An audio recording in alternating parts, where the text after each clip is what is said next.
Hi, I'm Shannon Frady. I'm the writer-producer of The Long Kiss Goodbye.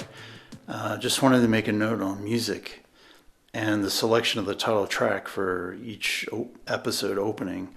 I discovered an artist who goes by the name of Frankum on freesound.org.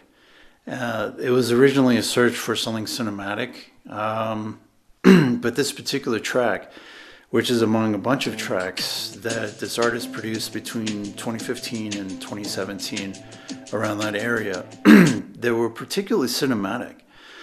And the track itself that I ended up choosing had the name Futuristic in it, which I wasn't particularly looking for, but the name caught my interest, being a big fan of cyberpunk, and I just listened to it. And after maybe the third or fourth listen, I started to hear this other song called The Rhythm of the Heat by Peter Gabriel. Jung in Africa drew on the writings of the psychologist Carl Jung.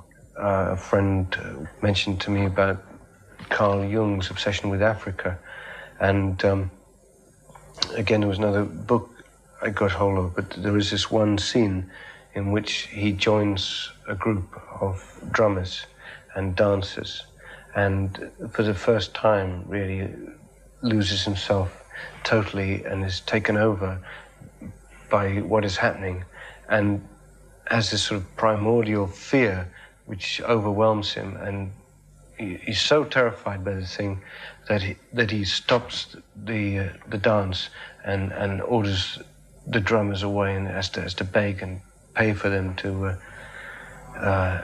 move apart, and that seemed a very powerful example of Jung, obviously being a pivotal figure of the mind, actually confronting something in himself which he was afraid of.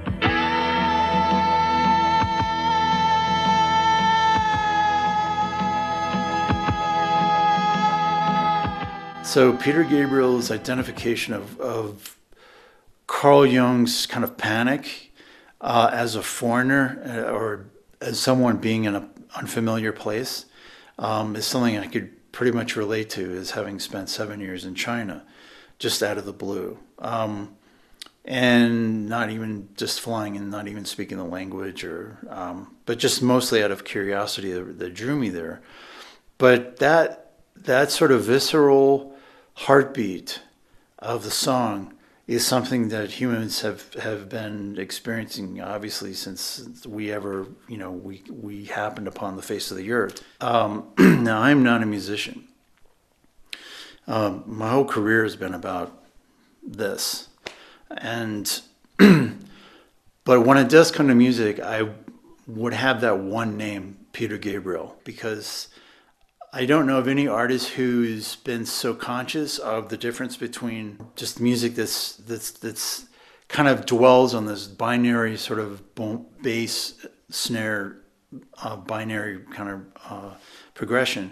In a lot of rock and disco, there's this very heavy, tight bass drum and backbeat from a snare.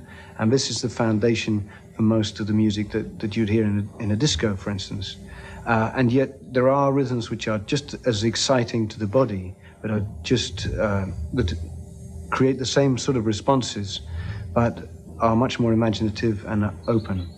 Who actually evolved from that, consciously evolved through other tracks that he picked up along the way in his travels internationally.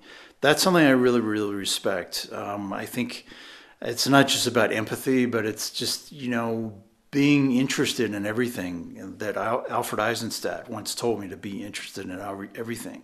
The father of photojournalism, which is my chosen career as early as age 15, when I actually got to meet the guy. And he was able to amalgamate a lot of those sounds into his own music and produce just incredible albums. And I think his third album, and also the San Jacinto track as well, sort of left their mark on music history in a really big way. So that particular song, The Rhythm of the Heat, has a ba-boom, has a heartbeat built into it that is just where his human beings around the world, no matter what our background, we're hardwired to this sound and how it resonates into our emotions. So I started to hear that track and I just incorporated it, and finally I found that suddenly I was being driven to build on Frankum's original, his baseline set of rhythms. And that became the basis of the track that we now hear.